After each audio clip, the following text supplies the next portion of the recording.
अरुण कमल संस्था तरज पुंजवर्णा करगुधिष्ठा भीति उमाम्बुजा च मणिमय मुकुटाढ्यालंकृता कल्पजालैः सकल भुवन माता संततम श्री श्रियेण कांताकारं भुजगशयनं पद्मनाभं सुरेशं विश्वाधारं गगनसदृशं मेघवर्णं शुभांगं लक्ष्मीकान्तं कमलनयनं योगिभिर्ध्यानगम्यं वंदे विष्णुर्भवभयहरं सर्वलोकैकनाथं। साधक को साधना के समय निर्मल मन होना चाहिए। निर्मलता तभी आती है जब जीव के अंदर अहंकार न हो।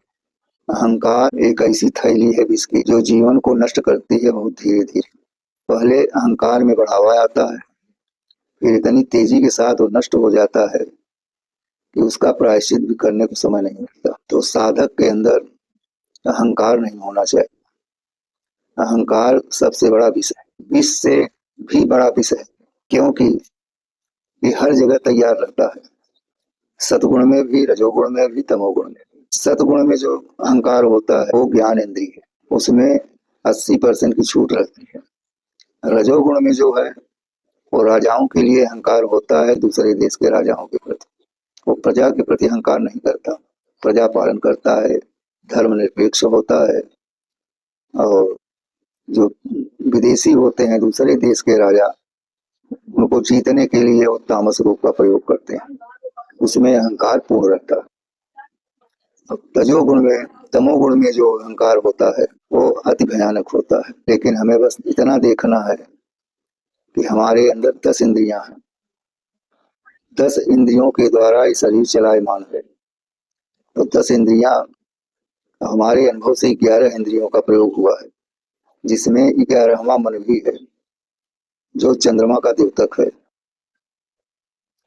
5 ज्ञान इंद्री और 5 कर्म इंद्री, इनके 11 देवता हैं जो इन लोगों को आपस में चलायमान रखते हैं। मन 10 इंद्रियों पर निग्रह करता है। मन के द्वारा ज्ञान इंद्री भी प्रकट होती है और मन ही के द्वारा कर्म इंद्री भी प्रकट होती है।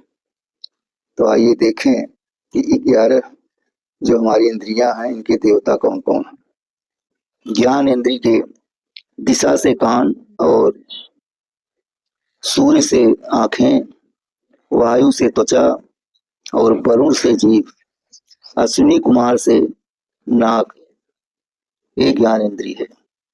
कर्म इंद्री में अग्नि से वाणी, और इंद्र से हाथ, विष्णु से पैर, और मित्र से गुदा, प्रजापति से जन्मांग, ये कर्म इंद्री हैं।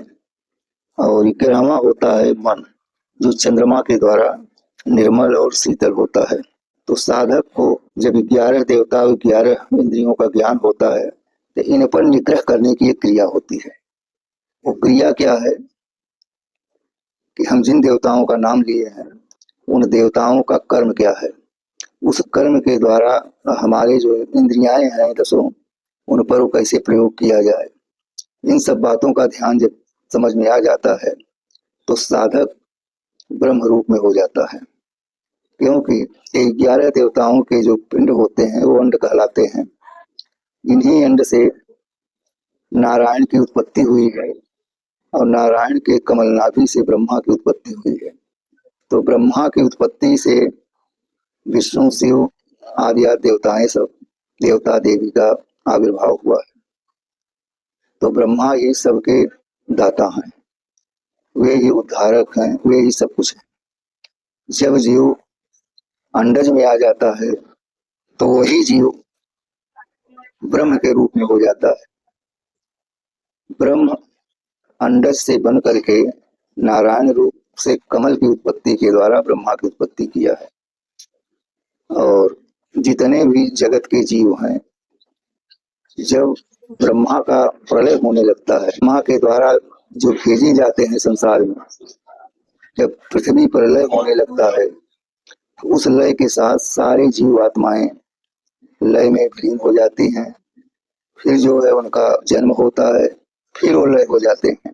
यही सृष्टि का कारण है। तो जो पृथ्वी, आकाश और स्वर्ग, इन तीनों से परे है वही ब्रह्म है। तो ब्रह्म का ज्ञान जिस साधक को हो जाता है वो ब्रह्म स्वयं हो जाता है।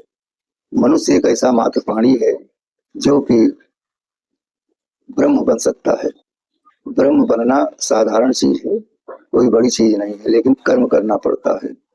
कर्म में अहंकार का ही सबसे मेन उद्देश्य है कि हमारे अंदर किसी भी समय, चाहे अच्छाई हो उसका अहंकार, या बुराई हो उसका अहंकार, या धन का अहंकार, या जन का अहंकार, होना ही नहीं चाहिए। लेस मात्र भी यदि अहंकार हो जाता है तो जीव पतित हो जाता है, फिर उसकी सारी क्रियाएं व्यर्थ हो जाती हैं, चाहे वो सांसारिक क्रियाएं हों और चाहे आध्यात्मिक क्रियाएं हों।